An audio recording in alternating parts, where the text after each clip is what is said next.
আমার ভাই শহীদ মাহমুদুর রহমান সৈকত সহ আমার সকল শহীদ ভাই বোনদের আমি গভীর শ্রদ্ধার সঙ্গে স্মরণ করছি।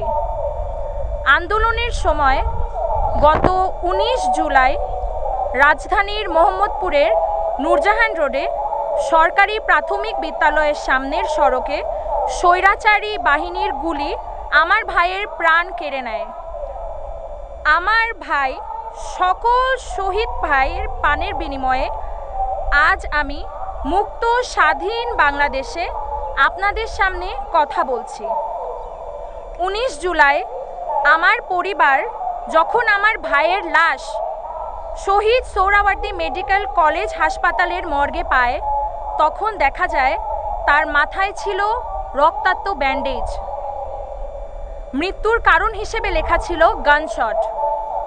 এই গানশট শুধু আমার ভাইয়ের মাথায় নয়, আমার পুরো পরিবারের মাথায় লেগেছিল, বাংলাদেশের হৃদয়ে লেগেছিল। আমার ভাইয়ের উচ্চতা ছিল 6 ফুট 2 ইঞ্চি।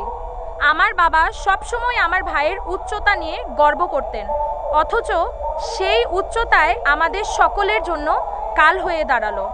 গুলি এসে ছিদ্র করে দিয়ে চলে গেল আমার ভাইয়ের মাথা।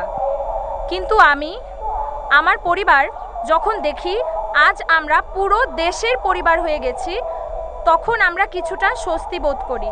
জুলাই গণঅভ্যুত্থানের 1 বছর পূর্তি উপলক্ষে এক ঐতিহাসিক সমাবেশে আমরা একত্রিত হয়েছি।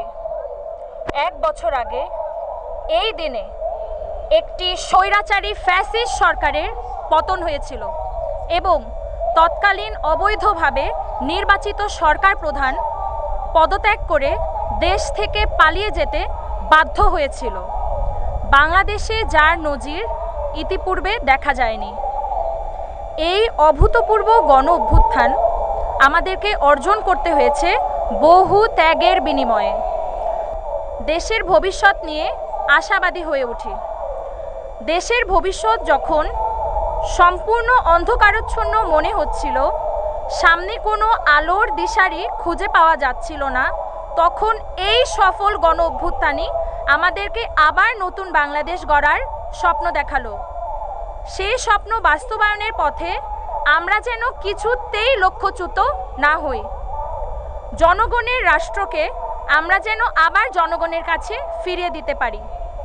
জুলাই গণ অভ্যুত্থানের মূল আকাঙ্ক্ষা ছিল আমরা যেন একটি কার্যকর গণতান্ত্রিক শাসন ব্যবস্থা প্রবর্তন করতে পারি, যার মাধ্যমে একটি শোষণমুক্ত, বৈষম্যহীন, ন্যায্য ও মূল্যবোধ সম্পন্ন সামাজিক ও রাজনৈতিক বন্দোবস্ত প্রতিষ্ঠিত হবে, যেখানে মানবাধিকার ও চিন্তার স্বাধীনতা সুপ্রতিষ্ঠিত থাকবে।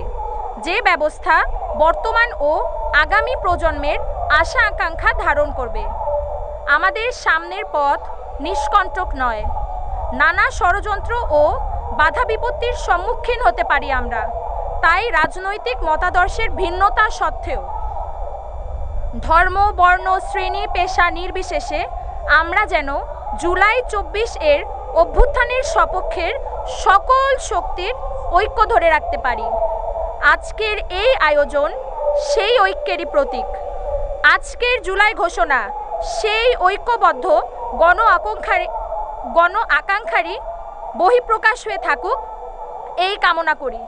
সবাই আমার ভাই সৈকত সহ সকল শহীদদের আত্মার জন্য মাগফিরাতের জন্যে এবং আহতদের দ্রুত আরোগ্য লাভের জন্যে দোয়া করবেন।